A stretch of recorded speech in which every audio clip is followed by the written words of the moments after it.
Bonjour également, le bonjour a été fait, donc on peut démarrer directement donc la première de ces 8 rencontres organisées par Mediapart, la Revue du Crieur, le Festival d'Avignon, et également en partenariat avec Entretemps, qui est la revue d'histoire actuelle, collective et gratuite attachée à la chaire de Patrick Boucheron au Collège de France. Donc vous aurez 3 sites pour voir ensuite ou revoir les rencontres qu'on aura eues ici.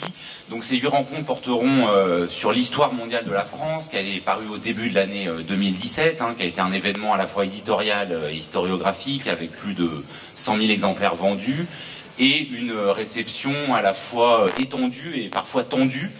Et c'est pour ça que ça nous semblait intéressant, avec un peu de recul, de revenir sur ce travail collectif pour en faire une lecture critique, c'est-à-dire à la fois une relecture et une mise en examen. Et pour ça, on va, pendant 8 séances, composer en plusieurs moments. D'abord une lecture d'une des dates par des élèves de l'ERACM, qui est l'école régionale d'acteurs de Cannes et Marseille. Ensuite, une discussion avec l'auteur de la date en question, puis une discussion avec Patrick Boucheron, discussion critique sur à chaque fois un aspect de l'histoire mondiale de la France. Et dans la dernière demi-heure, donc de midi à midi et demi, on vous fera passer des micros pour que vous puissiez soit compléter, soit contester même les questions que j'aurais posées aux différents invités. Je vous propose donc qu'on commence immédiatement par une lecture de 1848, Le Printemps des Peuples. Elle est effectuée par Robin Redjadj. C'est à vous. Le 22 février 1848, une foule parisienne se rend boulevard des Capucines au ministère des Finances pour célébrer la démission du chef de gouvernement, François Guizot. Celui-ci venait d'interdire la réunion d'un banquet appelant à élargir le droit de vote, décision qui avait entraîné de grandes manifestations. Le départ de Guizot était une victoire et l'on venait manifester sa joie sous la fenêtre de l'ancien chef de gouvernement. Devant le poste de garde, un coup de feu part, puis une détonation. Une dizaine de morts gisent sur le pavé. La foule s'empare des cadavres. Certains sont hissés dans un chariot. La promenade des cadavres fait basculer l'émeute en révolution. Le lendemain, le 23, les barricades se multiplient. Les combats entre la troupe et les insurgés sanglants tournent à l'avantage des seconds. Une nouvelle république s'impose, riche de promesses, celle modérée et sage des bourgeois, celle démocratique et sociale des ouvriers, ou celle garantie de droits et de liberté des paysans. Qui aurait pu croire que cette fusillade serait une date majeure de l'histoire de France, mais aussi du monde au XIXe siècle? À vrai dire, l'événement n'était pas isolé. La campagne des banquets s'inscrivait dans un contexte européen de développement du libéralisme et du nationalisme parmi les couches moyennes urbaines éclairées, de maturation des idées socialistes et d'une crise économique qui sévissait partout. Le mouvement ébranla l'Europe entière. Si les formes, motivations et issues s'avèrent fort variables, partout la trace de la référence parisienne est sensible. Ainsi, de la diffusion des barricades depuis le centre français jusque dans les rues milanaises ou berlinoises. Cette flambée européenne eut en retour des répercussions en France. Elle nourrit l'impression d'avènement d'un monde nouveau, marqué par la liberté, la fraternité et la justice. Certains pensaient œuvrer en faveur d'une république universelle qui associerait tous les pays libérés du joug monarchique. Le poète Lamartine sut par son verbe camper la France en phare du mouvement.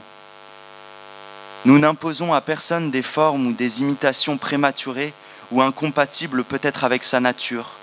Mais si la liberté de telle ou telle partie de l'Europe s'allume à la nôtre, la France est là. La France républicaine n'est pas seulement la patrie, elle est le soldat du principe démocratique dans l'avenir. En juin, le conflit entre monarchistes et républicains, mais aussi entre deux visions de la République représentative et respectueuse de l'ordre social, et la République démocratique et sociale de certains milieux ouvriers, était à son apogée. La suppression des ateliers nationaux aboutit à de terribles combats, puis à des massacres du 23 au 26 juin. Ils constituèrent un choc dans toute la France et l'Europe. Devenant de moins en moins républicaine au fil des élections, la République française ne soutint pas les mouvements plus radicaux qui animèrent ensuite les espaces badois ou romains. C'est que les devenirs révolutionnaires n'évoluent pas au même rythme, alors que la réaction, elle, aussi transnationale, s'impose peu à peu. Mais l'action, avec ce jeu d'influences croisées, ne se déroule pas seulement à l'ouest de la péninsule eurasiatique. Dans l'élan généreux de février, parfois qualifié à tort d'illusion lyrique, le gouvernement provisoire décrète, le 27 avril, l'abolition de l'esclavage et envoya des commissaires pour en assurer l'application. Informés de l'abolition par des navires anglais, les esclaves ne les avaient pas attendus. Sous la pression des révoltés, la liberté avait été proclamée le 23 mai 1848 en Martinique, le 27 en Guadeloupe. La Guyane dut attendre le 27 août, la Réunion le 20 décembre. En définitive, l'abolition de l'esclavage libéra plus de 250 000 esclaves qui purent participer au vote des représentants des colonies à l'Assemblée nationale. En Martinique et en Guadeloupe, animés par le souvenir de 1789, comme de la République haïtienne de 1804, des clubs se constituèrent, des journaux se créèrent, les élections au suffrage universel furent très suivies. En Europe, les principaux pays du continent ne pouvaient plus nier la force de l'aspiration nationale et les régimes durent mener des politiques mêlant libéralisme et autoritarisme. Dans les colonies, malgré la dureté des conditions de vie, l'esclavage était aboli et un immense espoir était soulevé, qui allait rester dans les mémoires et animer les combats à venir. L'onde de choc porta cependant au-delà encore, ce qui explique que l'on puisse parler d'une date mondiale. Comme au Chili en 1850, fut créée à Santiago la Société de l'égalité, nourrie par ces mêmes idéaux. Avec d'autres du même type, elle constitue l'une des premières expériences associationnistes et démocratiques dans ce pays. Plus largement, selon des circuits certes fort divers, les événements de 1848 influencèrent la diffusion des idées radicales et sociales. Ainsi, les événements des années 1848 et 1850 sont-ils bien d'ampleur globale? S'il est difficile de faire de la France son seul point d'origine, il est clair que les luttes ayant suivi la fusillade du boulevard des Capucines ont pesé puissamment sur les manières de vivre et de comprendre. Il rappelle que si la France est un pôle majeur à cette échelle, elle n'est qu'un pôle parmi d'autres, mais elle est bien la capitale des révolutions. Merci beaucoup Robin Redjadj. Je vais vous demander de céder votre place à Quentin Delouermoz, qui est historien, qui est l'auteur de ce texte que vous venez d'entendre, enfin des extraits. Bonjour à vous. Vous êtes maître de conférence à l'Université Paris 13. Vous avez notamment co-signé Pour une histoire des possibles, qui était un ouvrage consacré à la possibilité d'une histoire contrefactuelle dédiée au futur non advenu. Et vous avez aussi signé le volume de l'histoire de la France contemporaine intitulé Le crépuscule des révolutions, portant sur la période 1848-1871. Tout ça est publié au Seuil. Première question qui va être un peu rituellement la même pour tous les intervenants. Pourquoi ce choix d'inclure 1848, c'est-à-dire quand même une date très canonique, dans une histoire mondiale de la France qui souvent prend plaisir à surprendre avec des dates moins célèbres? Et en fait, la question afférente, c'est est-ce qu'il est possible alors d'en dire quelque chose d'original? Oui, alors d'abord bonjour tout le monde. Merci beaucoup pour la lecture. C'est assez bizarre de s'entendre lu, mais c'était extrêmement intéressant pour moi. Merci. Alors oui, date canonique, en fait, ça s'imposait pour deux raisons assez simples. La première, c'est que c'est une date d'une histoire mondiale de la République. Donc quand on a une date qui est clairement une date globale, il fallait en profiter. Et la deuxième, c'est que assez curieusement, dans l'histoire de France telle qu'on la raconte, quand on fait 1848, on reste très franco-centré. Donc l'enjeu était tout simplement de restituer à cette date et son caractère français et son caractère global. et de réfléchir en quoi le centre français permettait d'expliquer la dimension globale, mais à l'inverse, comment le global permettait un petit peu de déplacer les lignes, c'est-à-dire de voir qu'en fait il y a plusieurs centres en 1848 et que la France n'est qu'un centre parmi d'autres. Et alors c'est quoi effectivement une date mondiale, pour reprendre un des termes de vos textes? Le meilleur exemple, c'est de prendre un exemple concret. En fait, 1848, c'est le moment où la barricade devient le symbole de l'action révolutionnaire. En fait, les barricades, elles apparaissent au XVIIe siècle. On en a un petit peu pendant la Révolution française. En 1830, ça se diffuse à l'échelle européenne. Mais alors en 1848, on en a dans toute l'Europe. Et après 1848, ça va devenir un symbole qui va être utilisé dans le monde entier. Jusque les dernières, c'est peut-être de 2006 à Oaxaca au Mexique. Donc voilà, c'est une date canonique dans une mondialisation d'un répertoire d'action révolutionnaire. Bon voilà, ça c'est pour l'exemple le plus précis. Par ailleurs, pour le reste, au XIXe siècle, la France est le symbole de la Révolution, grâce à la Révolution française, mais aussi largement grâce à 1848. Cette idée que la France est un symbole de la Révolution en soi et des révolutions, il est notamment en 1848 porté par Lamartine. On l'entendait dans le texte tout à l'heure, qui est à la fois le poète qu'on connaît, mais le ministre des Affaires étrangères. Et est-ce qu'on peut alors faire la part du mythe, enfin de la manière dont a été écrit ce récit, et de la réalité, en gros, sur cette idée de France phare des révolutions? Oui, alors la part du mythe, elle est assez simple. On est au XIXe siècle, en pleine période du romantisme. Les poètes romantiques pensent que l'histoire est en train de se faire, qu'eux, ils sont à la pointe de cette histoire-là, qu'eux sont l'incarnation même de leur pays, et donc que la France est tout simplement le berceau de l'humanité et l'avant-garde en fait du progrès. Donc le mythe, il est assez simple. En 1848, Lamartine construit une France comme phare du monde. Et c'est une idée qui est assez partagée à l'époque, sachant qu'il ne connaît pas grand-chose de ce qui se passe dans le monde concrètement. Il sait ce qui se passe à l'échelle européenne, mais ce qui se passe par exemple au Mexique, ce qui se passe aux États-Unis, qui suit pourtant de près la situation, ce qui se passe en Afrique, on n'en parle même pas, ou dans l'espace asiatique, il n'en connaît rien. Il y a un décalage, si vous voulez, entre l'image mentale qu'on se crée du monde en France et la réalité des événements. Alors ce qui est intéressant, c'est que quand on fait une histoire globale, on se rend compte qu'il y a des échos de cette révolution qui ne sont pas présents à l'esprit des Français. Alors le meilleur exemple, c'est celui qu'a gardé gentiment Robin, c'est que au Chili en 1850 se crée une société de l'égalité. Voilà. Ça, c'est une référence directe à 1848, mais c'est une référence intéressante parce qu'évidemment, c'est pas comme si les Chiliens s'étaient tout d'un coup découverts républicains et socialistes. En réalité, on a un mouvement républicain et social très fort au Mexique, ce qu'on appelle les décennies démocratiques. Et ils utilisent la référence à 48 pour donner du sens à leur propre mouvement à ce moment-là. Donc c'est pas une lecture diffusionniste, c'est une appropriation par les Mexicains de la référence à la France.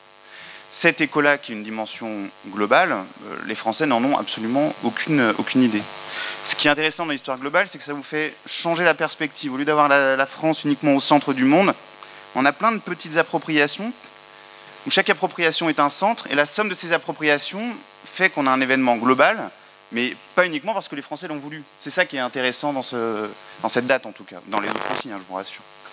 Oui, c'est pour ça que vous dites qu'il y a des traces de 1848 dans le monde, mais pas que la France n'est pas pour autant un modèle. C'est ça. Alors c'est très net, par exemple, en Europe, où beaucoup de pays européens déclenchent une révolution après la révolution de février 48. Donc là, le lien est direct. Mais à chaque fois, évidemment, l'idée, c'est qu'on va faire mieux que le voisin. Donc pour les Allemands, par exemple, la République, c'est pas terrible. Ils voudraient mieux faire une monarchie libérale. Et puis c'est la première fois qu'on va penser une nation allemande en 1848, le Parlement de Francfort. Donc à chaque fois, l'idée, c'est de faire mieux que ce qui est proposé à côté. De la même manière, après, c'est des échos qui sont encore un tout petit peu plus compliqués. Si vous prenez l'exemple de l'esclavage qui a été évoqué tout à l'heure, bon, déjà en 1948, la France abolit l'esclavage, mais les Anglais l'avaient déjà fait avant, en 1833. Donc bon. Mais l'abolition de l'esclavage en 1948, qui réveille la grande image de la révolution haïtienne en 1804, ça va avoir des effets là encore en Amérique latine. Au Pérou, en 1854, on abolit l'esclavage, ça ne va pas durer. Là encore, on fait référence à la France, mais c'est vraiment une référence extrêmement instrumentalisée en un sens.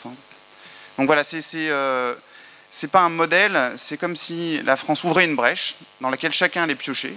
Donc certains vont aimer la République, d'autres vont aimer la liberté, d'autres vont aimer la nation. Et à chaque fois, on fait ça en fonction de son propre intérêt. L'idée étant de faire mieux que ce que fait la France, bien sûr. Et est-ce que concrètement, la France, à ce moment, soutient les émeutes, les déclenchements révolutionnaires qui se produisent ailleurs en Europe? Alors c'est là on revient dans les stratégies politiques classiques. Ce qui est très intéressant quand même, c'est que donc Lamartine c'est quand même pas rien, hein. C'est vous savez, c'est celui qui se promène sur une barque là, en disant oh vent, autant suspend ton vol et vous leurs ennemis. Bon, à part essayer de draguer les jeunes filles sur les lacs le soir au fond des bois, c'est quand même le poète qui est homme politique. C'est 1848, c'est le moment où la poésie est une arme politique. C'est quelque chose qui n'existera plus après. C'est quand même un moment un peu particulier. Donc Lamartine, vous créez cette France phare du monde, mais il est ministre des Affaires étrangères. Sa grande peur, c'est que les autres puissances interviennent en France et arrêtent la dynamique républicaine. Donc en même temps, il rencontre tout le monde, il rencontre les Anglais, il rencontre la Prusse, et puis il essaye un peu de calmer tout le monde. Donc il y a un décalage. Lamartine, pour ça, c'est un bon exemple. Il y a un décalage direct entre les grands discours et la réalité de la pratique d'un ministre des Affaires étrangères, d'un État qui est en train de s'installer et qui, s'il veut rester, doit se faire accepter par les autres. 1848, et c'est comme ça qu'est titré votre entrée, c'est le printemps des peuples, dont on voit la dimension européenne et les circulations, même s'il y a un déclenchement français de qu'à l'autre, mais ce sera aussi une sorte d'hiver de la répression. Est-ce que celle-là, elle est aussi transnationale? Alors, c'est même pire, elle est plus transnationale que la...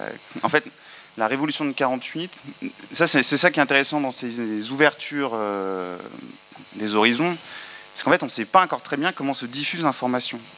Donc ça, il y a encore tout un travail à faire en réalité pour savoir qui circule, quand, comment, quels sont les réseaux en place, etc. Donc ça, bon, on attend les prochaines années, peut-être que quelqu'un d'autre reviendra et fera la version bis de cette notice. En revanche, ce qui est beaucoup plus facile à voir, c'est la façon dont les États en place et les armées réagissent, puisqu'elles sont immédiatement visibles. Et c'est vrai que les différentes forces militaires, en fait, s'épaulent les unes les autres sur chacun des terrains. Alors, pareil, je rebondis sur la question de tout à l'heure sur la France. La France, quand elle devient conservatrice en 1849, elle envoie ses troupes pour mettre un terme à la République romaine. Donc c'est la France, phare de la République en 1848, qui met un terme à l'expérience romaine en 1849.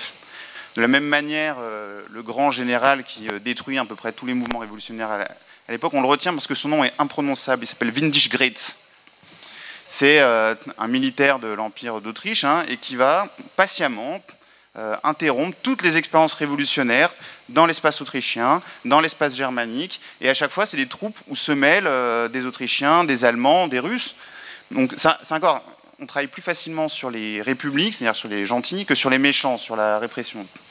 Donc on n'a toujours pas de travaux là-dessus, mais c'est encore beaucoup plus visible en fait la dimension transnationale de ce phénomène-là. Alors si on veut vraiment finir sur une note un peu déprimée, si on démarre en même temps, vous aurez toute la semaine pour avoir un peu plus de joie à l'évocation de ces dates.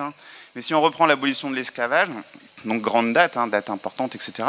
En réalité, l'esclavage ne s'est pas interrompu.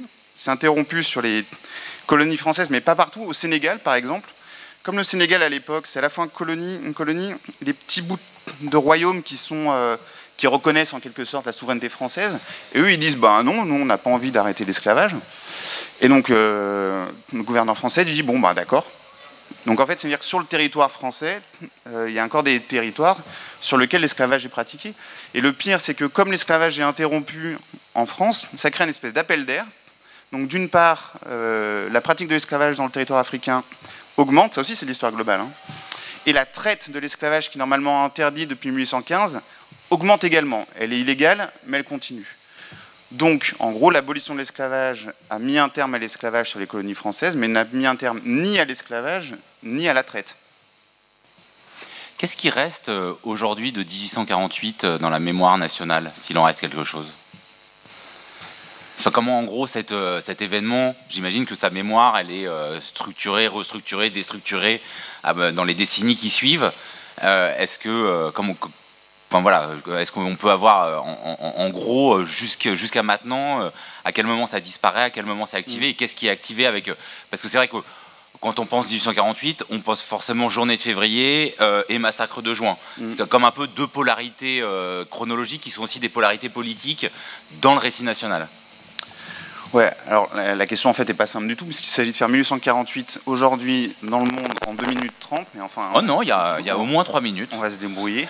Je vais peut-être prendre 3 minutes 15 alors. Bon, en gros, ce qui s'est passé, c'est que comme 48 a rapidement échoué, elle a vite eu l'image de la révolution qui a raté. Alors pourquoi elle a raté dans un premier temps? On va dire, c'est parce qu'en fait c'était des naïfs.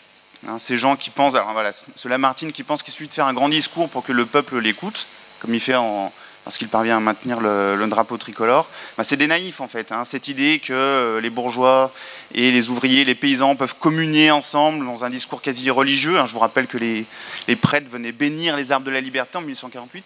Tout ça c'est naïf, donc c'est l'illusion lyrique. Donc ça c'est ce que vont dire les républicains après, ce que vont dire les monarchistes après, et ça va être tout le discours de Marx. Hein, il y a deux révolutions en gros. Il y a la pas sérieuse, révolution romantique, sympa mais bon, inefficace. Et la mienne, rationnelle, scientifique, bon, Marx ne parle pas comme, c'est plutôt les marxistes qui diront ça, mais c'est pas très grave. Rationnelle, scientifique, organisée, avec une vraie idéologie, une avant-garde. Bon, ça, c'est la bonne révolution. Donc pendant tout un long temps du XXe siècle, on va dire des années 1900 à 1989, en gros, 48, c'est pas très sérieux. Hein, donc c'est pas vraiment présent dans les horizons des différents chercheurs.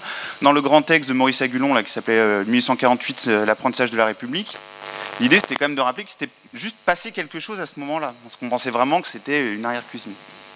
Ce qui s'est passé, c'est que depuis 1989, depuis la chute du mur de Berlin, il y a un petit rééquilibrage sur la lecture des révolutions, et on commence à se dire qu'au fond, ces révolutions du premier 19e siècle, ce socialisme qu'on dit utopique, ces révolutions qui pensent qu'en fait, il faut faire des associations de producteurs et de consommateurs, où on ne séparerait pas le politique de l'économique. Ça fait écho à des choses qu'on entend en ce moment. Hein. Finalement, c'est assez actuel. Donc il y a une réactualisation de la révolution de 1848 à l'échelle française et globale. À partir des années 90, le meilleur exemple de l'échelle globale, c'est simplement le nom qu'on a donné au mouvement révolutionnaire arabe des années 2010, qu'on a appelé Printemps arabe. Alors printemps, ça va dans les deux sens. La bonne nouvelle, c'est que c'est quelque chose qui s'ouvre. Et puis printemps, c'est-à-dire qu'il y a toujours cette idée que c'est peut-être pas assez mûr. Moi, je ne sais pas si c'est le bon mot. Hein, il y a toujours un petit jugement de valeur en réalité derrière. Mais il y a une présence de 48 aujourd'hui qui est probablement plus forte qu'elle l'était il y a 20 ans. C'est des histoires qui sont tout sauf linéaires, tout ça. Et vous concluez votre texte en disant que, en tout cas dans ces années-là, la France en général et Paris en particulier est bien la capitale des révolutions. Oui. Est-ce que ce titre est resté ? Est-ce qu'on voit bien quand même que là, avec le mouvement des Gilets jaunes, ça a encore été réactivé? Ou est-ce que c'est quelque chose qui est pareil, j'imagine, qui varie selon les époques, mais qui reste quand même assez fort? Oui, alors, capitale des révolutions, en fait, le vrai référent, c'est surtout évidemment la Révolution française. Hein, le vrai pôle de référence, c'est la Révolution française. En fait, si 1848 a une dimension globale, c'est parce que la Révolution française a déjà une dimension globale et que la plupart des résonances, ce sont des gens qui se rappellent de la Révolution française et qui disent tiens, il se passe la même chose, recommençons à essayer d'ouvrir un petit peu les espaces, etc. Et pourquoi Paris, capitale des révolutions? Parce que pendant la Révolution française, encore une fois, la France n'est pas première, hein, mais c'est quand même l'épisode le plus marquant. Après, c'est la première en 1830, c'est la première en 48, après il y a la Commune. Donc ça se construit petit à petit, en fait. Il n'y a pas quelqu'un qui lui a décerné le titre. Mais à la fin du 19e siècle, manifestement, il y a un lien entre Paris et la Révolution. Ce qui se passe, c'est qu'après 1871, il n'y a plus vraiment de révolution à Paris. Pour plein de raisons, notamment parce que l'État est beaucoup plus solide, parce qu'il y a des redistributions sociales un peu compliquées, ça je vous en fais grâce. Je vais gagner 20 secondes comme ça. Mais Paris reste la capitale de tous les mouvements contestataires, en fait. Dans l'entre-deux-guerres, la plupart des mouvements anti-impérialistes se réunissent là-bas. Hein, donc vous allez avoir des combattants africains, asiatiques, latino-américains qui se réunissent dans les bars, qui discutent, qui échangent, qui se font leur formation politique. Regardez le nombre de grands leaders révolutionnaires du XXe siècle qui sont simplement passés par Paris. Donc elle reste comme lieu de formation, je ne sais pas, lieu de rencontre en tout cas. Là, aujourd'hui, je ne sais pas si elle garderait ce titre-là, ne serait-ce que parce que Paris, désormais, est devenue une vraie ville de classe moyenne, que les classes populaires sont dorénavant dans les banlieues et elles ont tendance à aller de plus en plus loin. Donc socialement, c'est plus du tout le cas. Au XIXe siècle, plus de 50% de la population parisienne vit du travail industriel. Hein. C'est une ville ouvrière. Et les ouvriers travaillent chez eux. Donc il y a un mélange entre lieu de travail, lieu d'habitation. Et c'est comme ça que mature cette espèce de pensée politique très originale qu'est la République démocratique et sociale. Aujourd'hui, c'est moins le cas, et par ailleurs, la France a un pouvoir et une puissance mondiale beaucoup moins importante qu'au XIXe siècle. Au XIXe siècle, c'est la deuxième puissance mondiale. Donc, je ne sais pas si elle aurait encore ce statut-là aujourd'hui. Il faudrait demander en dehors de France et de Paris. Quant aux Gilets jaunes, c'est intéressant de voir qu'au fond, la mémoire de 48 est revenue aussi. On a eu moins quand même, parce qu'il y avait 1789, il y avait 1968, dans les franges autonomes, il y avait la référence à la commune. 1848, on l'a moins vu en tout cas.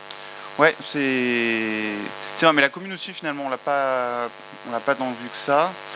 Mais dans les quelques échanges que j'ai pu avoir à droite à gauche, c'est quand même une référence qui est connue. Notamment, ce qui est intéressant dans le mouvement de 48, ce qu'on va retrouver et à Paris et au Mexique, c'est vraiment cette idée que le pouvoir est immédiatement en place, qu'il est à la fois politique et économique, et que le peuple, il faudra qu'on revienne sur la définition, l'a directement entre les mains. C'est vraiment cette idée d'une république par en bas, ce que les 48 ans appellent une république concrète et immédiate. Et là, il y a des échos, alors peut-être pas la référence elle-même, mais sur les pratiques, en tout cas, il y avait des liens, en tout cas des résonances qui étaient intéressantes à observer. Alors Quentin Delermoz fait la transition vers la deuxième séquence de notre moment ensemble. Je vous propose effectivement qu'on entre dans le temps de la discussion critique, pour laquelle on va être rejoint par Patrick Boucheron, qu'on a décidé là ce lundi de faire porter sur la question de savoir si le peuple, et on va tenter de définir ce signifiant très flottant, trouve toute sa place dans cette histoire mondiale de la France. Patrick Boucheron, bonjour. Approchez-vous.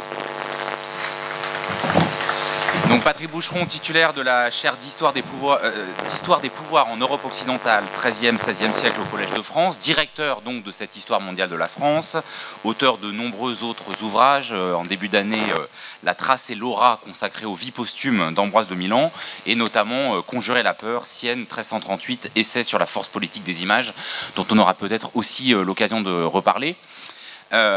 Avant vraiment qu'on aborde la question de la place du peuple dans cette histoire mondiale de la France, Patrick Boucheron, on ne va pas faire tout le making-of de la manière dont on a élaboré ces séances, mais disons que la première fois qu'on en a discuté en novembre, on s'était dit, mais vous m'aviez dit que au fond cette histoire mondiale de la France, elle avait été attaquée, mais assez peu critiquée, et que peut-être une des raisons, c'était que le champ intellectuel français était tel que personne ne voulait se taper un professeur au Collège de France.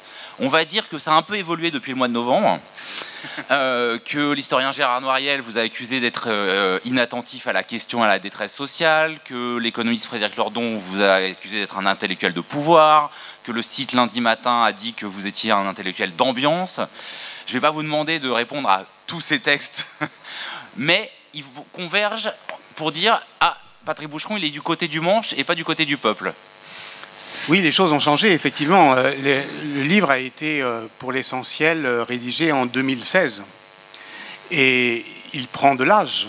Et c'est tant mieux, puisque, d'une certaine manière, cette histoire mondiale de la France, elle disperse quelques traces, elle propose quelques bribes, mais elle ne tient pas lieu d'une histoire de France définitive.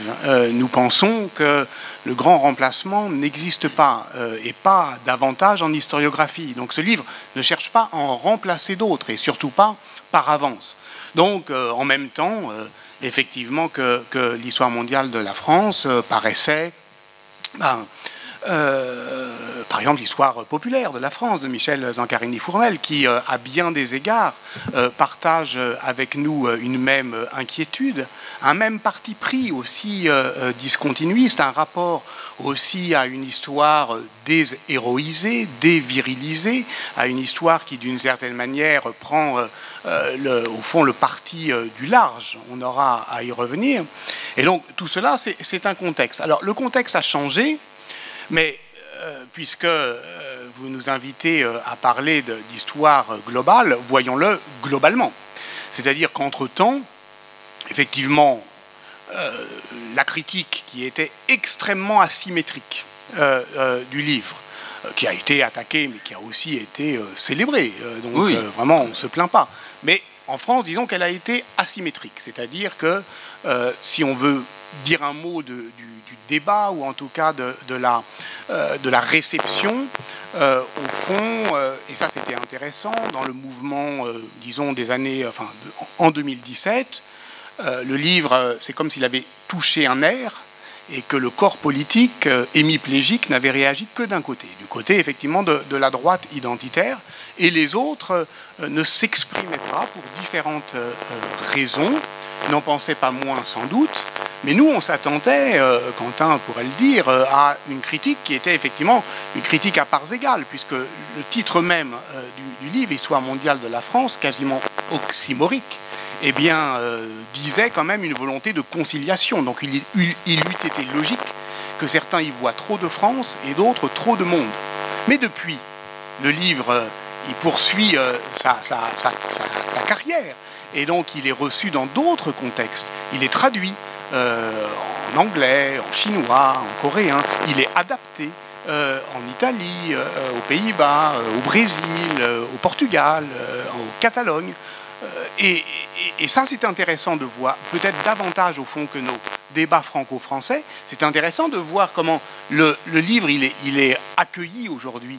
Et la critique est resymétrisée à l'étranger. Par exemple, les Italiens nous reprochent, eux qui ont écrit un an après une Storia Mondiale dell'Italia, qui d'une certaine manière ne blesse pas l'orgueil national de l'Italie, parce qu'au fond, dire qu'elle a eu une histoire mondiale est plutôt flatteur, ce qui devrait être aussi notre cas, mais voilà, il y a eu une bizarrerie idéologique qui fait que pour beaucoup, prendre une histoire en grand, c'était rapetisser la France. C'est assez étrange quand on entend une notice comme celle de 1848, mais c'est ça qui a eu lieu.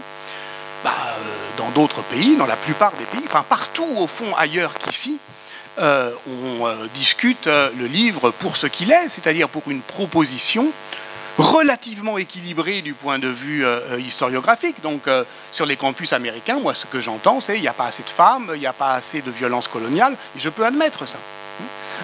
Mais on est très très loin du débat franco-français. Et en Italie, par exemple, on nous reproche d'en faire des caisses sur la grandeur de la France. Mais est-ce que, quand même, l'idée, on va revenir à la définition du peuple, mais on voit bien que c'est un signifiant qui flotte entre la dimension populaire du peuple, la dimension, le démos de la démocratie, plus sur les institutions, et l'ethnos. Est-ce qu'en insistant quand même, c'était aussi un geste politique de dire, voilà, il n'y a pas... on ne peut pas réduire l'histoire de France à celle d'un peuple ethnos fantasmé. Est-ce que ça n'a pas contribué à une certaine, sinon, occultation, une certaine relégation au second plan de la dimension populaire du peuple?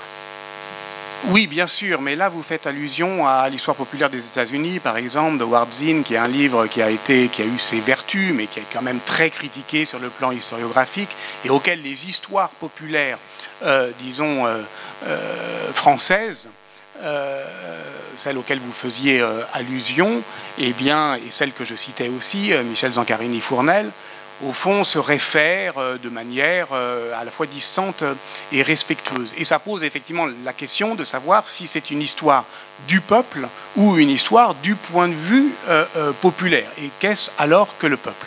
Moi, je dirais que notre histoire, elle est peuplée. Voilà. C'est-à-dire qu'elle est élargie, elle est complétée. Et on l'a très bien entendu dans le cas de 1848, c'est-à-dire déshéroïsé, vous l'avez entendu. C'est pas, on commence effectivement à Paris et d'une certaine manière, on peuple le récit et en particulier à la dimension du monde.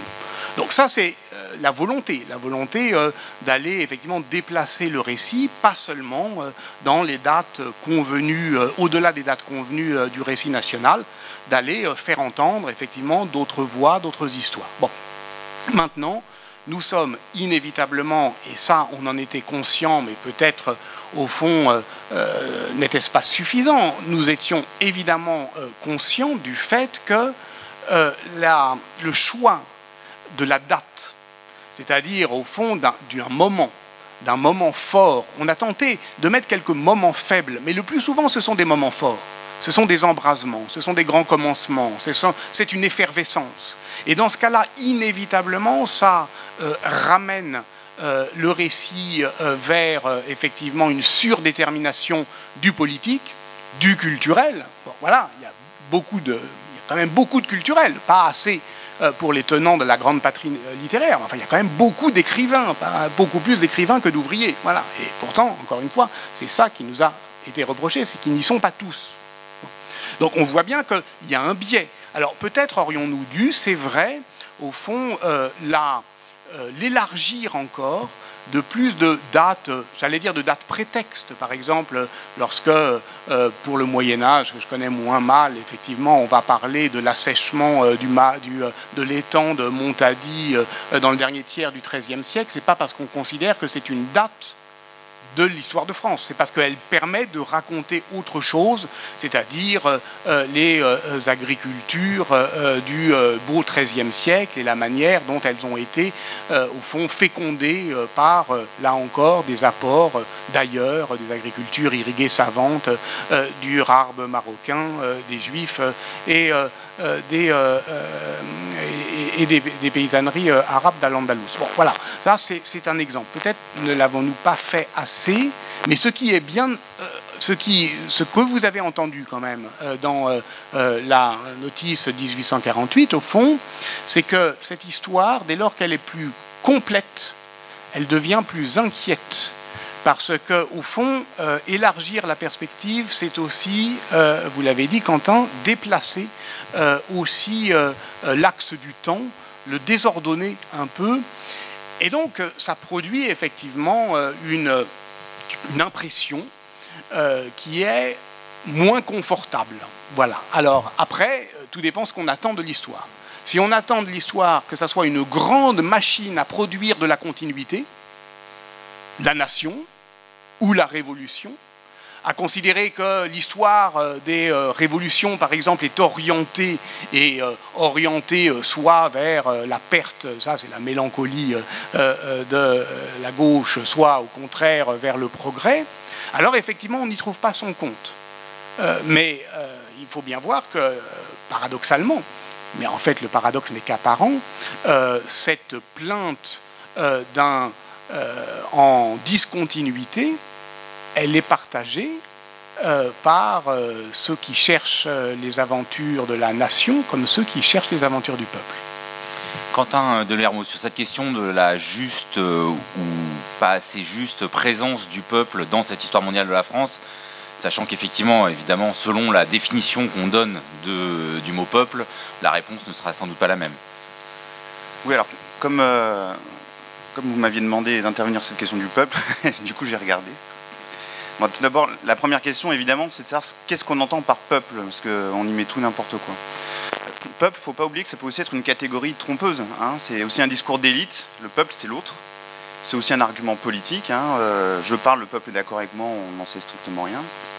Puis c'est aussi une construction savante, c'est-à-dire que les intellectuels ont tendance à construire des images du peuple dans lesquelles ils envoient leur propre projection, alors soit qu'ils ne l'aiment pas, soit qu'ils l'aiment trop, soit qu'ils le veulent misérabiliste.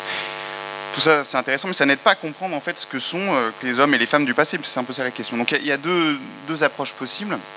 La première, c'est en gros, on va entendre tout ce qui est par le bas, hein, c'est-à-dire les petites gens, sachant que c'est très flou du coup, mais en gros, déjà si vous prenez simplement les ouvriers, les paysans, vous avez quand même 90% de la population des sociétés européennes. Donc ça rappelle juste qu'effectivement, quand on fait de l'histoire sans ces catégories-là, on fait de l'histoire de 10%, et encore je suis généreux. Donc déjà, bon, mais sachant que dans ces groupes-là, il y a des stratifications très fortes, hein, il y a des ouvriers qualifiés, des ouvriers non qualifiés, des paysans propriétaires, etc. L'intérêt de l'histoire globale, c'est que ça vous rappelle qu'en plus, il faut intégrer, par exemple, les esclaves, les affranchis, etc. Donc ça ouvre littéralement le champ du peuple. La deuxième possibilité, c'est un peu ce que disait Patrick Boucheron, c'est-à-dire c'est la question révolutionnaire. C'est-à-dire on va entendre par peuple un ensemble de personnes qui s'opposent au pouvoir, qui y arrivent, et à ce moment-là, ils vont incarner le peuple. En général, dedans, vous allez avoir des foules avec des ouvriers, des paysans, etc. Mais souvent, vous avez des porte-paroles, vous avez des figures intellectuelles qui prennent le relais. Et à ce moment-là, c'est peut-être le plus intéressant, parce que le peuple, il est incarné. C'est peut-être le seul moment où le peuple, il a littéralement une chair. Et ça devient un argument de légitimité politique extrêmement fort, puisqu'on peut faire basculer un régime à partir de ça. Donc moi, j'ai pris ces deux, on pourra en donner d'autres, mais moi, j'ai pris ces deux définitions-là, et puis j'ai regardé l'histoire mondiale de la France, parce que comme tout le monde, il faut bien le dire, j'en avais lu quelques notices, on en parle beaucoup et puis on ne le lit pas. Hein, c'est bien malheureux. Donc du coup, à cause de vous, j'ai dû relire l'histoire mondiale de la France, qui est un livre assez épais quand même, faut dire ce qu'il y a. Bon. Alors, qu'est-ce qu'on constate? Il y a une lecture critique et puis une lecture intéressante. La lecture critique, c'est qu'en fait, comme j'étais un peu flemmard, je suis allé regarder à la fin, là, dans l'index, il y a écrit populaire. Je me suis dit, bah, j'ai rien à faire, c'est super. Et populaire, en fait, ça va être Versailles, 1515, Alésia, c'est-à-dire ce qui renvoie plutôt à la culture populaire. C'est tout ce qui est connu. Là, j'étais déçu, je me suis dit, mince, ça va pas. Puis après, je vais voir l'entrée Révolution, Utopie. Alors pareil, il y a quelques notices qui effectivement montrent ce processus où une partie de la population s'identifie comme peuple, intervient, Valmy par exemple, très réussi. Et il y en a d'autres qui sont tout aussi intéressantes, je suis assez d'accord, c'est-à-dire qu'il y a 1000 façons de voir une révolution en réalité, mais celle sur 89, celle sur Étienne Marcel, c'est plutôt une lecture des circulations du mouvement qu'une lecture des gens qui l'incarnent. Donc déception, je me dis, ah bah mince, ça commence bien, je vais arriver, je vais dire, c'est pas bien. Mais en fait, en reprenant, et c'est là où je vous en veux, parce que j'ai quand même dû le relire de près à cause de vous, et ça c'est vraiment pas très sympa de votre part, mais au fond il y a une entrée sur l'esclave à Pamiers au XVe siècle qui est parfaitement réussie, l'entrée sur naturalisé, c'est-à-dire les migrations. Donc en fait quand on cherche, en réalité, on les trouve, ces présences du peuple, dans les deux sens du terme, simplement il faut aller le chercher un petit peu. La conclusion, c'est qu'au fond, effectivement, cette histoire de France est peuplée. Elle est peuplée d'acteurs du peuple qu'on ne voyait pas avant, les esclaves. Même si, c'est vrai, c'est pas l'angle premier. Mais comme vous l'avez dit, c'est fait par date. Tout le monde voulait s'y retrouver. Il fallait qu'il y ait tous les grands hommes, les grands littéraires, les grands politiques, un peu de peuple, etc. La présence des femmes était quand même très faible aussi. Il a fallu la réévaluer parce qu'il y a quand même une historiographie très forte depuis une vingtaine d'années au moins qui réévalue cette présence-là. Bon. L'histoire environnementale, enfin tout ça. On n'est jamais content de toute façon, par définition. C'est quand même une histoire de France dans le monde, du néolithique à nos jours. Fatalement, il manque des choses. Mais, donc du coup, on trouve un petit peu de ce peuple, même si c'est pas l'acteur probablement premier de l'ensemble des notices. Mais la question qui se pose derrière, c'est de savoir si on peut faire et comment une histoire qui soit à la fois populaire et mondiale, au sens où on se dit qu'une histoire mondiale, elle impose un regard macro, alors qu'une histoire par en bas, pour prendre un des aspects de l'histoire populaire, elle impose un regard micro, et qu'on voit évidemment l'idée que c'est pertinent de comparer les échelles, de faire des jeux d'échelles, mais que c'est quand même pas si facile à mettre en œuvre, non? Oui, c'est vrai, et ce d'autant plus que si on veut faire non pas une contre-histoire, ce qui eût été possible, ce que certains ont cru qu'on voulait faire, mais en réalité pas du tout. On voulait faire une histoire mondiale de la France qui n'enlève rien à la France. Donc l'idée c'est de ne pas déboulonner les statuts. C'est simplement d'en ajouter d'autres. Voilà. C'est encore une fois de compléter le récit, de l'épaissir, de le peupler, de le rendre plus divers, plus entraînant et plus ouvert. Bon. Maintenant, on ne va pas tourner effectivement autour de la question politique, puisqu'il y a aussi dans la polyphonie qui fait la forme même du livre, qui pose des problèmes d'intelligibilité, parce que sur 1848, effectivement, Quentin de Lermoz ramasse tout son savoir en 3-4 pages, mais vous n'en apprendrez pas autant que dans son livre sur, effectivement, de 1848 à 1871, et précisément parce que vous allez vous épargner les temps faibles. Or, justement, ce qui est important aussi dans l'histoire, c'est la manière dont elle prend des détours, et c'est là, au fond, que peut-être, d'ailleurs, on voit très bien comment les livres de synthèse sont écrits, y compris le vôtre. C'est-à-dire que quand on doit raconter des événements, alors on cavale derrière les acteurs. Et c'est quand même, sauf cas révolutionnaire, exceptionnellement des acteurs populaires. Et dans les moments, effectivement, d'apaisement ou de répression, alors on va faire des tableaux, et là revient l'histoire économique et sociale. Comme là, c'est une histoire par date, inévitablement, le biais, je l'ai dit, on aurait peut-être pu davantage le corriger, mais il est là, et si on ne veut pas qu'il y soit, il faut le corriger de manière un peu artificielle. D'accord ? Donc, la question, cette forme-là, elle a quand même, sinon une intention, du moins une portée politique. Cette portée politique, et là on est au cœur de ce qui nous intéresse et de ce qui nous rassemble, c'est l'idée au fond qu'on peut aujourd'hui faire un livre divers, collectif, qui ne s'excuse pas de sa diversité et du fait qu'il est collectif, c'est-à-dire qui, au fond, fait le pari de l'intelligence collective. Ça, c'est quelque chose d'important et qui a une portée. Et la portée, effectivement, micro-macro, je suis d'accord avec vous, mais là encore, si on veut parler de nous aujourd'hui et de la manière dont ce livre, aussi d'une certaine manière, produit des effets de vérité sur le débat politique et idéologique en général, il me semble dangereux et mortifère d'opposer une vision populaire de la France, nécessairement enracinée, et une vision mondiale de la France, inévitablement élitiste. C'est dangereux politiquement, parce que c'est nous mettre dans une tenaille entre le cosmopolitisme et l'enracinement. C'est croire que le peuple, et là c'est effectivement une construction fantasmée d'intellectuels, ne rêve que d'enracinement. C'est dangereux politiquement et c'est mensonger historiquement. Là encore,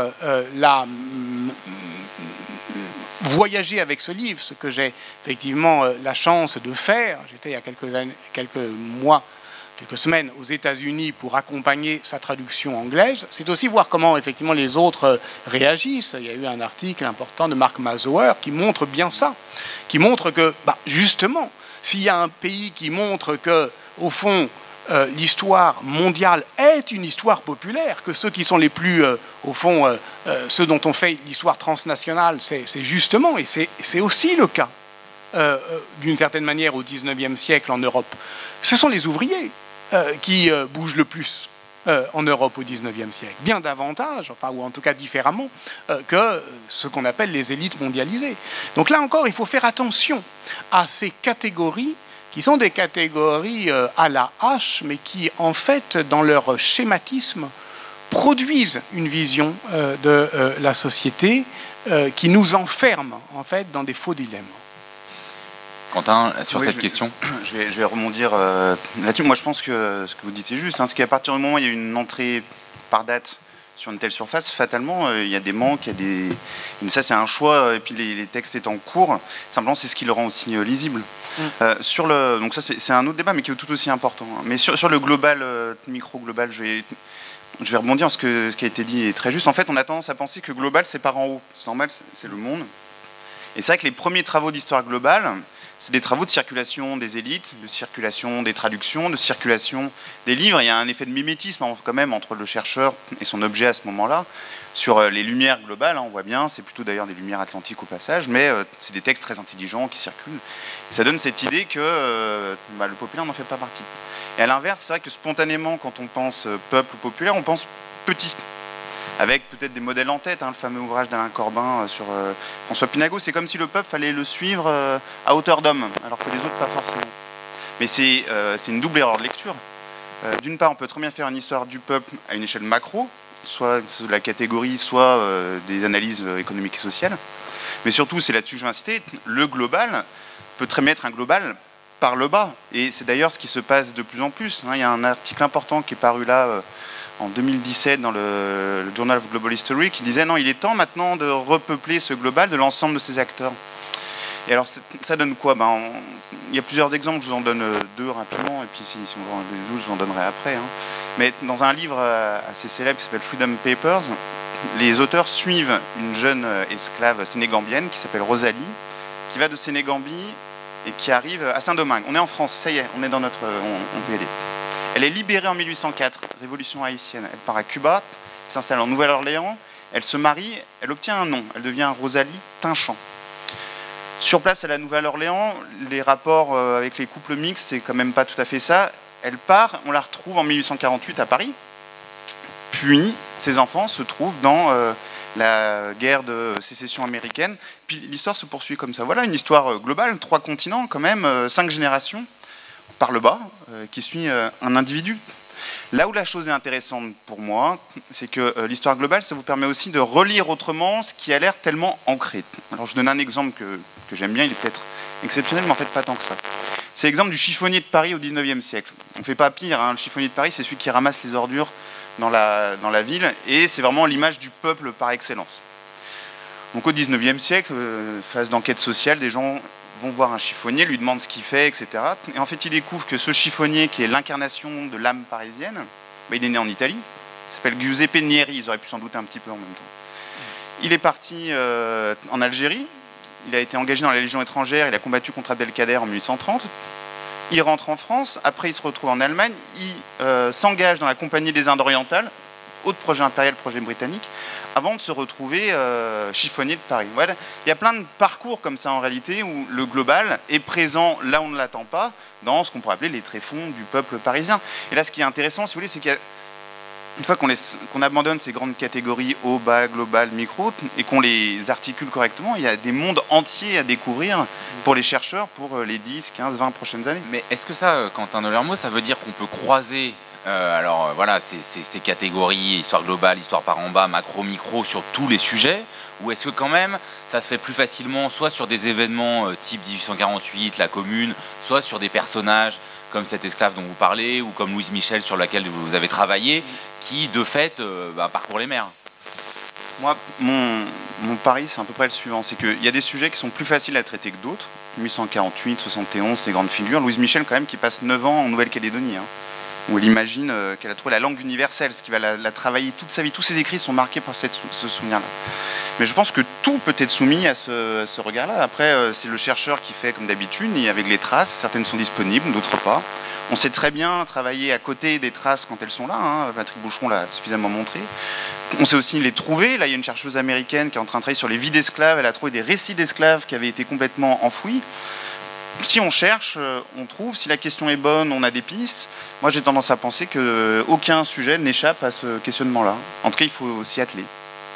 Oui, aucun sujet n'échappe à une étude, disons, en variant les échelles, en comprenant son inscription dans des mondes sociaux divers, dans une variété aussi de mondes du point de vue global. Ça, d'une certaine manière, c'est comme cela que l'on fait maintenant instinctivement, j'allais presque dire sans effort. Et donc cette histoire mondiale de la France était aussi une mise à l'expérience d'une actualité historiographique. Et c'est l'histoire telle qu'on l'écrit aujourd'hui, telle que voilà, les plus jeunes vont apprendre à l'écrire. Elle occulte sans doute autre chose. C'est vrai que moi je suis plus âgé que les coordinateurs, je les observais aussi, je menais une expérience sur leur manière de penser. Et moi, j'ai été, c'est vrai, plutôt, disons, éduqué dans l'histoire économique et sociale. Et je vois que ces habitudes sont en train, ou en tout cas ces points de vue sont moins spontanément à l'esprit des jeunes historiennes et historiens aujourd'hui, même si l'histoire des mouvements sociaux est en train, et l'histoire sociale est en train effectivement de reprendre de la vigueur. Donc d'une certaine manière, c'est aussi, ce livre prend des nouvelles de l'historiographie, voilà, en adoptant un certain point de vue. Donc nous ne disons pas que désormais toute histoire de France devra s'écrire ainsi. Nous savons que c'est un point de vue. Regardez le point de vue, il est marqué en rouge, histoire mondiale de la France. Le point de vue, il est affiché. Il ne peut pas, au fond, être plus ouvert, plus manifeste que ça. Il manifeste un point de vue. Chacun sait qu'un point de vue ne domine pas sur un autre, qu'aucun n'est prévalent, mais que d'un point de vue, on voit quelque chose qu'on ne verrait pas d'un autre point de vue. Donc inévitablement, en mettant le projecteur sur une autre dimension de l'histoire, eh bien, on éclaire moins ce qu'on vient de quitter. Donc ça, c'est quelque chose qui, au fond, est aussi à faire, oui, de point de vue, de variété de points de vue. Il aurait pu être 2 fois plus gros, on aurait pu compléter encore cette histoire, que ce biais de point de vue, à la fois historiographique, générationnel et méthodologique, aurait quand même produit des effets. Sur cette question de point de vue, et ce sera ma dernière question avant qu'on fasse passer des micros parmi vous, évidemment, c'est une question, on se posait la question de la présence du peuple dans cette histoire de mondiale de la France, et vous avez répondu historiographiquement sur à la fois la manière d'inquiéter, justement de ne pas faire quelque chose de faussement continu. Ça pose quand même une question qui n'est pas seulement historiographique, qui est aussi politique et qui s'articule avec la manière d'écrire l'histoire, c'est qu'on se demande quand même, quand on s'engage dans une histoire comme celle-là, ou quand on travaille sur 1848, qui est-ce qu'on considère être les agents de l'histoire principalement? Voilà, c'est ça un peu, et que l'histoire par les dates, est-ce qu'elle gomme pas, enfin pas gommer, mais en tout cas, est-ce qu'elle fait pas oublier ce qui a été une des grandes questions, voilà, est-ce que c'est les grands hommes, est-ce que c'est au contraire le peuple tel qu'il est constitué dans les luttes, est-ce que c'est le peuple ordinaire? Voilà, on a envie de vous poser à tous les deux, là, pour clore ce moment de notre discussion, vous, comment vous articulez en tant que chercheur, mais aussi positionné politiquement, la question des agents de l'histoire? Alors, question évidemment d'une simplicité totale. Je vous donne encore 2 minutes 30. Deux choses. D'une part, la question de la date, quand même, c'est important, puisque pour revenir à cette fameuse histoire économique et sociale, l'histoire économique et sociale s'était construite contre une certaine histoire politique qui s'appuyait sur 3 choses: la date, les grands hommes et le récit. On disait ça, c'est pas possible, c'est pas de la bonne histoire. Et aujourd'hui, on considère d'ailleurs que faire une histoire qui serait uniquement celle des dates, des grands hommes et sur un récit agréable, c'est pas satisfaisant en tout cas. Et c'est vrai que depuis une quinzaine d'années, on a redécouvert les vertus de la date, de l'individu et du récit, mais simplement en faisant des outils d'analyse.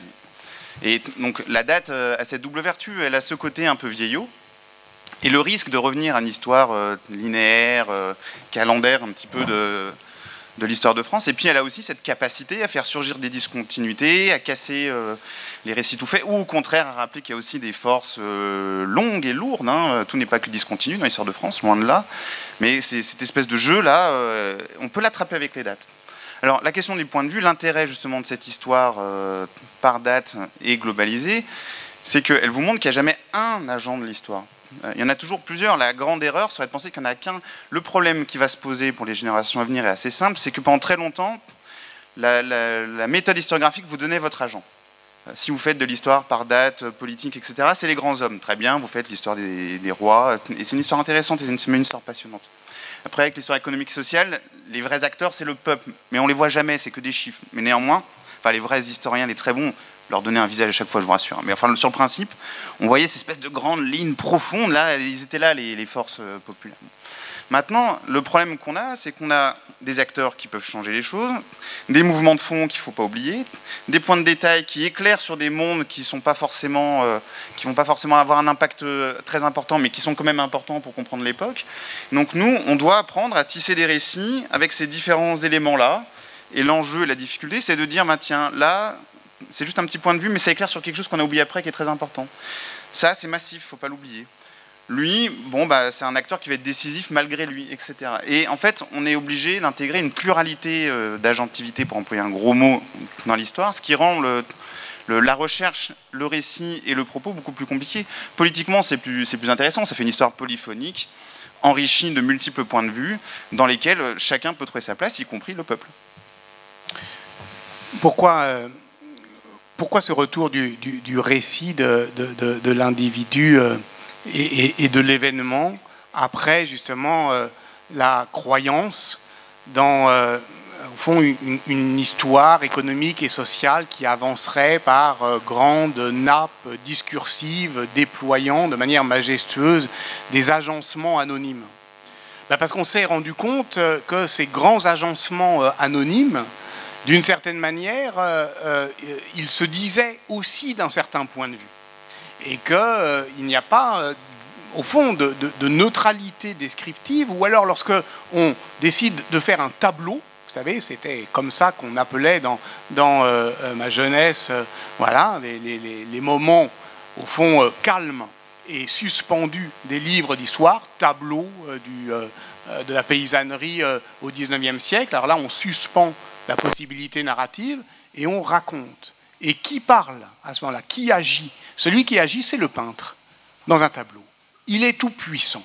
Et d'une certaine manière, c'est aussi contre la toute-puissance de l'historien que nous avons voulu aussi écrire, dont on a voulu déjouer finalement. Lorsque je dis une histoire qui est dévirilisée et déshéroïsée, c'est aussi du point de vue de la posture de l'historien.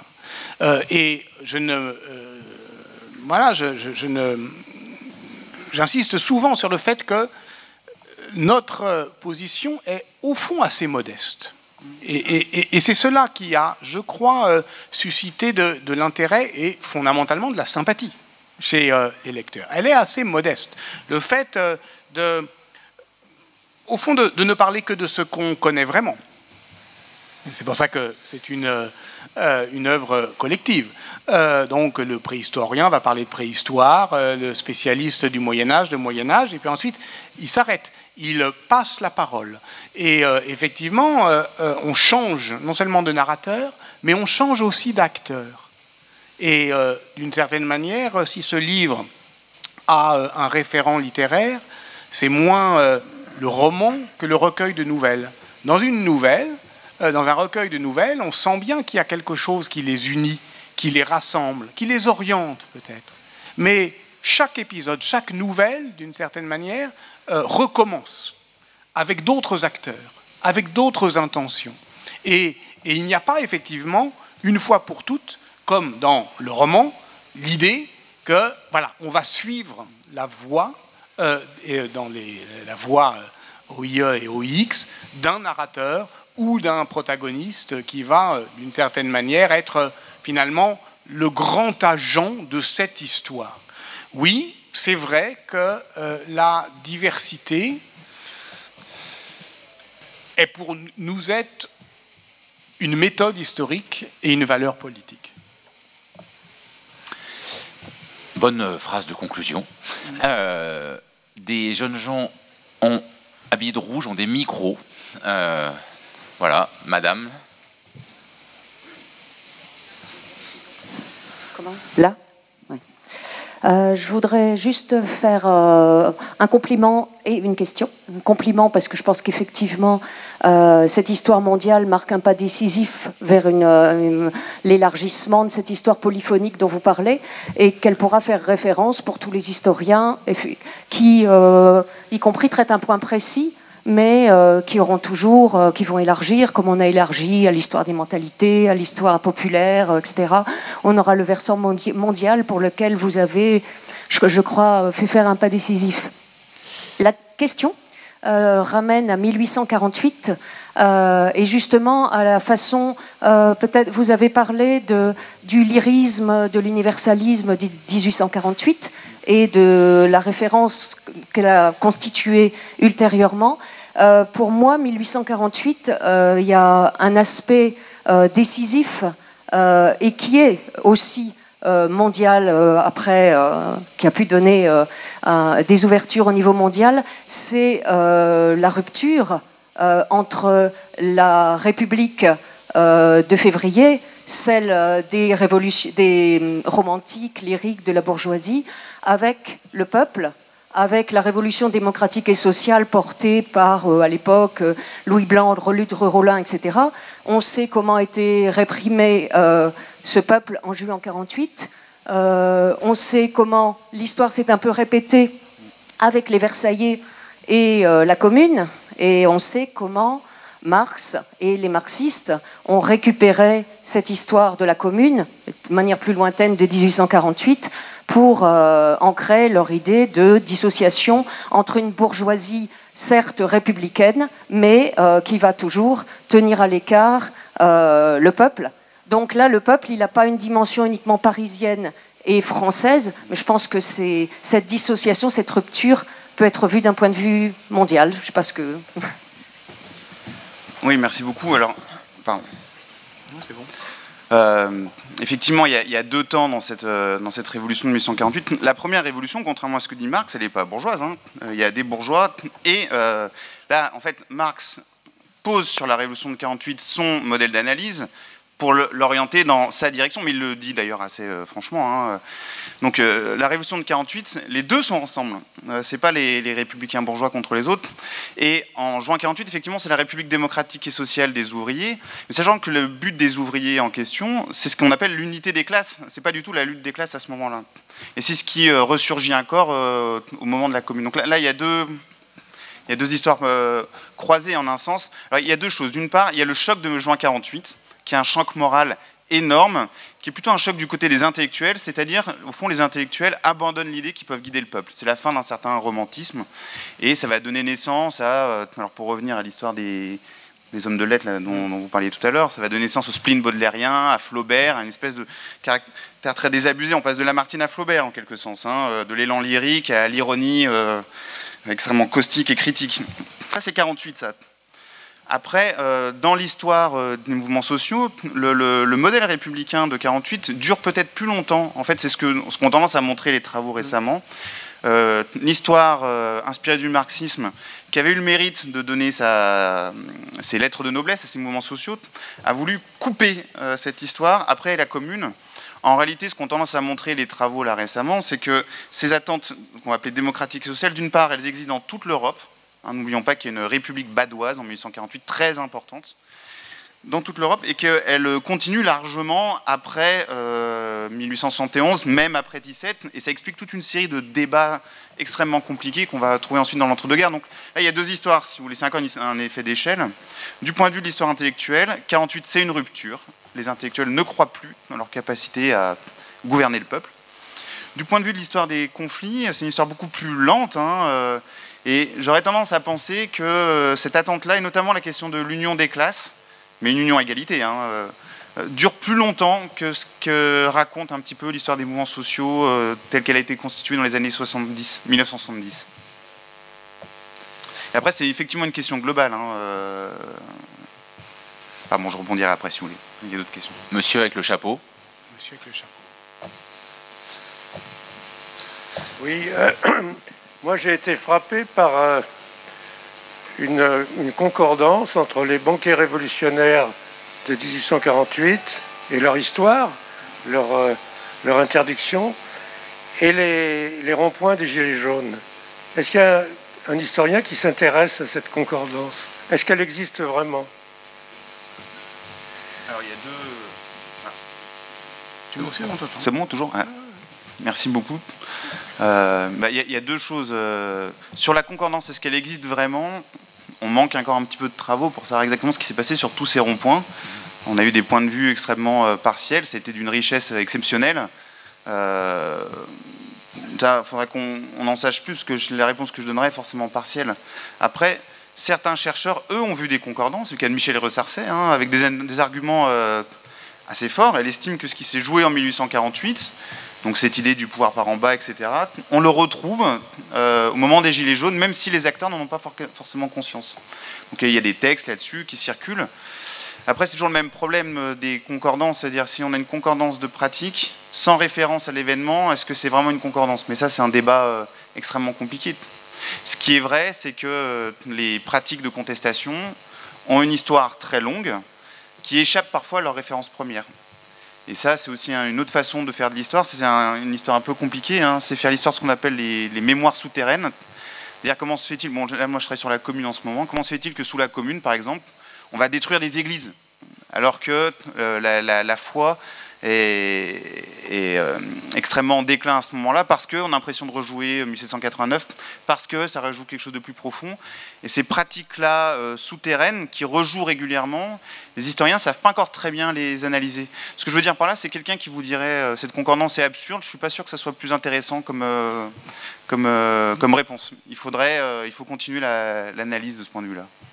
Je répondrai après peut-être. D'autres questions? Monsieur sur les gradins. Monsieur là sur les gradins.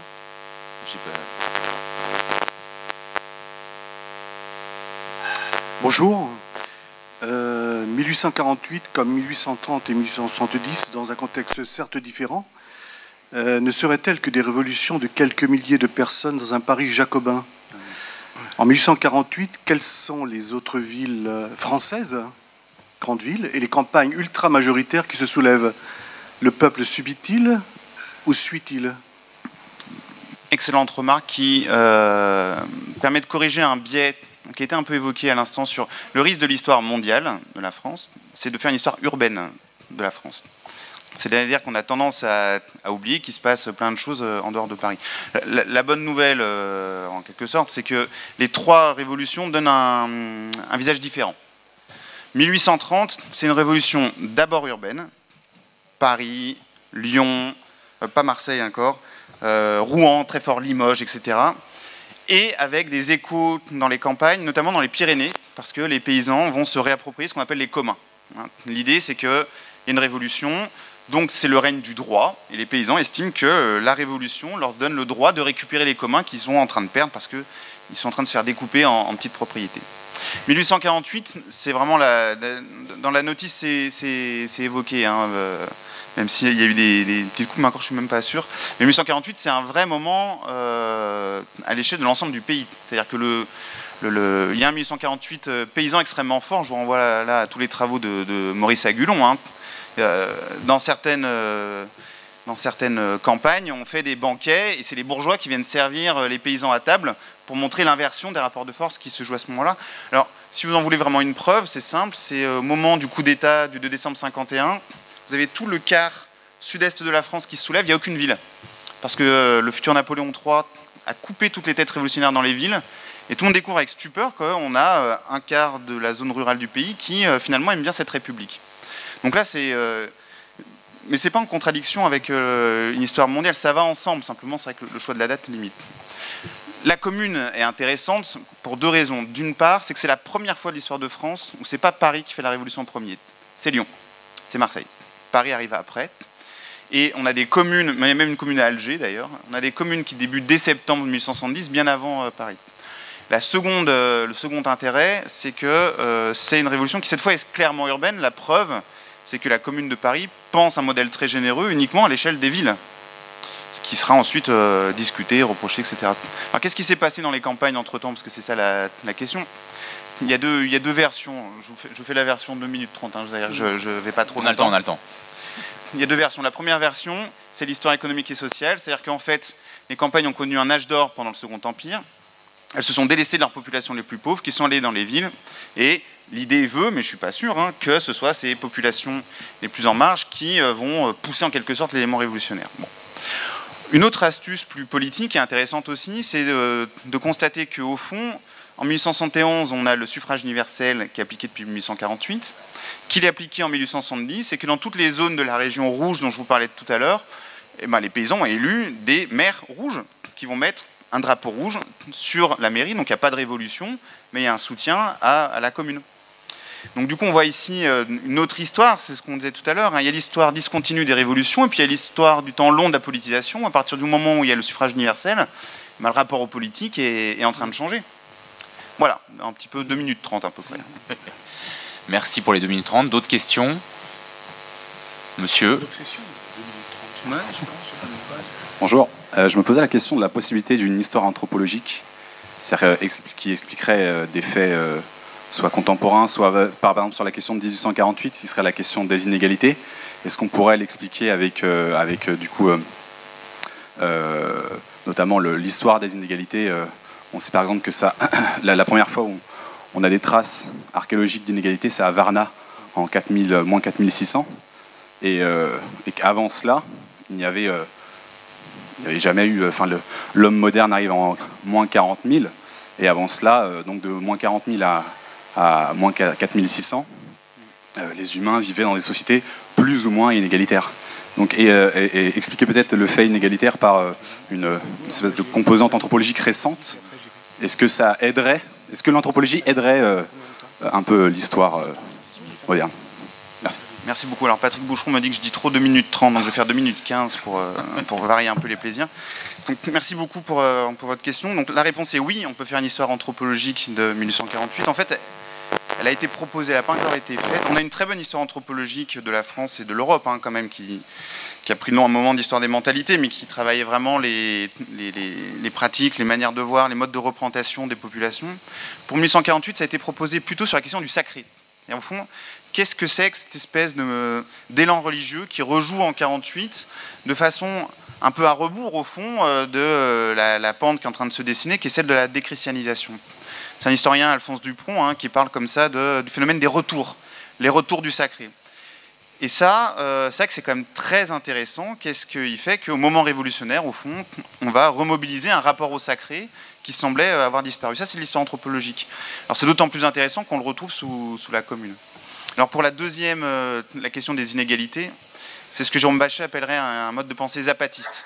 En fait, les zapatistes, ils pensent d'abord par la grande question et ils refont l'histoire à partir de ces grandes questions, dont notamment cette question des inégalités. Moi, pour la Commune, sur laquelle je suis en train de travailler, j'ai essayé de faire ça pour la question de la démocratie.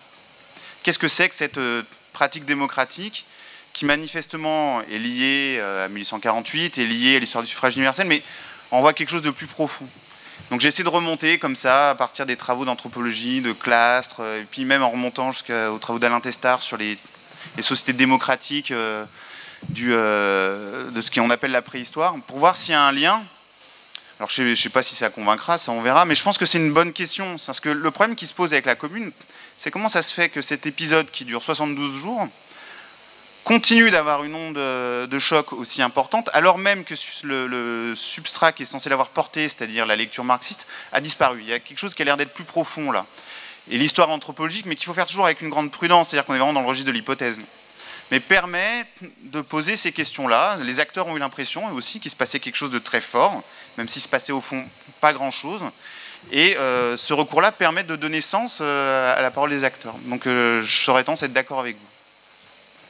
Oui, moi aussi, et avec l'idée peut-être que ce que vous appelez histoire anthropologique, au XIXe siècle, on l'aurait appelé histoire générale. Et au fond, cette histoire mondiale de la France, on pourrait dire que c'est une histoire générale de la France, c'est-à-dire qui déploie pas forcément des grands principes érigés en acteurs du récit, mais en tout cas des grandes questions. Depuis ce que mon éminent collègue a appelé le néolithique, en fait depuis le paléolithique, c'est-à-dire depuis justement, comme vous le dites, disons ce que les archéologues interprètent aujourd'hui comme des vestiges dès la première différenciation sociale dans des économies sédentaires.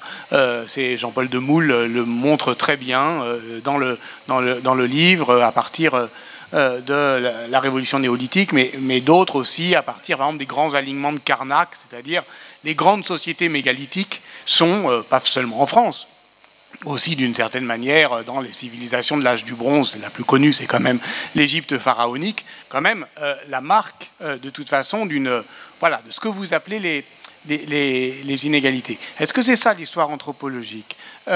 J'entendrai aussi d'une autre manière votre invite. Pour moi, l'anthropologie a aussi une méthode, et ça me permet de répondre aussi à la question de la concordance des temps, qui est la symétrie, hein, qui est au fond de considérer de manière symétrique les acteurs, les situations. Ce qui nous manque, et là je suis d'accord aussi avec Quentin Deluermoz, ce qui nous manque effectivement pour instruire cette question de la concordance des temps, c'est la symétrie entre notre connaissance du passé et nos impressions sur le présent. On ne peut pas mettre sur le même plan ce que l'on sait depuis un siècle, après quand même beaucoup de travaux, et ce que l'on sent de manière plus ou moins spontanée de ce qui se passe ou ce qui s'est passé sur les ronds-points. On ne peut pas le mettre sur le même plan. Pour autant, ça ne veut pas dire que le rapprochement, la mise en regard n'est pas intéressant. Elle est intéressante pour le présent, elle est surtout intéressante pour le passé. Parce que je peux vous dire que justement, tout ce dont parle Quentin Deluermoz sur, par exemple, la réflexion sur les communs, par exemple, aujourd'hui, elle se revendique, par exemple, d'un passé médiéval, un peu fantasmé, la commune. Bon, ça, pour moi, c'est pas le plus intéressant. Ça ne m'apprend rien sur la commune médiévale, mais ça me donne envie d'aller chercher dans la commune médiévale des choses auxquelles je n'aurais pas pensé. Donc, ça va dans les deux sens, et cette symétrie, elle nous permet, au fond, de sortir du vis-à-vis qui est purement formel. Vous voyez, c'est-à-dire que de l'homologie formelle entre, par exemple, une barricade hier et une barricade aujourd'hui. C'est un des grands problèmes, me semble-t-il, de la philosophie politique ou de ce qui en tient lieu dans un discours un peu réflexe, c'est qu'on infère un peu rapidement une concordance structurelle d'une homologie formelle. Voilà. La barricade, l'émeute, le geste du soulèvement. Mais d'une certaine manière, là encore, la vieille histoire populaire, économique et sociale nous obligeait quand même à repartir de l'histoire des gestes, enfin à reculer de l'histoire des gestes, de l'histoire anthropologique des attitudes et des sensibilités, à ce qui tout de même constitue le socle des sociétés, c'est-à-dire aussi leur rapport à la richesse, à l'inégalité et au pouvoir.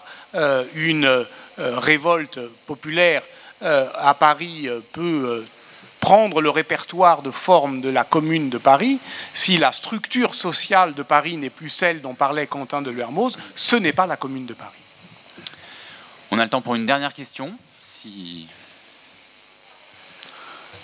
Monsieur. Oui, merci. Elle porte plus sur la méthodologie. Finalement, dans votre travail d'historien, quel est le détail qui fait la différence et qui fait que quelque chose d'imprévu se passe et survient, qui donne sens à l'environnement ou la globalité, et comment vous opérez ce repérage du détail qui, me semble-t-il, a une importance considérable dans votre discipline. C'est moi qui commence. Merci beaucoup. Il y a deux façons de répondre. Le premier, parce que votre question renvoie un petit peu à la question des agents tout à l'heure. Ce qui a changé quand même depuis 30 ans, c'est qu'avant, quand on faisait de l'histoire, on avait quand même l'idée qu'il y avait une flèche du temps.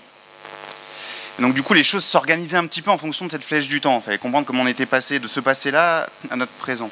Et d'une certaine manière, donc c'était la perspective du progrès, hein, qu'on la défend ou qu'on la regrette, c'est pas le problème. D'une certaine manière, les éléments s'organisaient d'eux-mêmes en fonction de cette flèche implicite. Ce qui a changé, c'est qu'à partir du moment où cette façon de se projeter dans le futur disparaît, eh ben, la manière dont le passé fonctionne à la fois est plus riche, c'est plus intéressant, mais du coup est un peu plus déstabilisante. C'est ce que Patrick Boucheron appelle l'histoire inquiète. Et donc du coup, l'historien travaille un petit peu différemment dans ses archives. Donc ça, c'est pour répondre à le premier élément. Alors sur la question du détail, pour ma part, il y a à la fois, quand je débute, j'ai mes questions, je lis l'historiographie, je fais mes grandes problématiques. Et après, comme le passage par les archives, on ne peut rien y faire.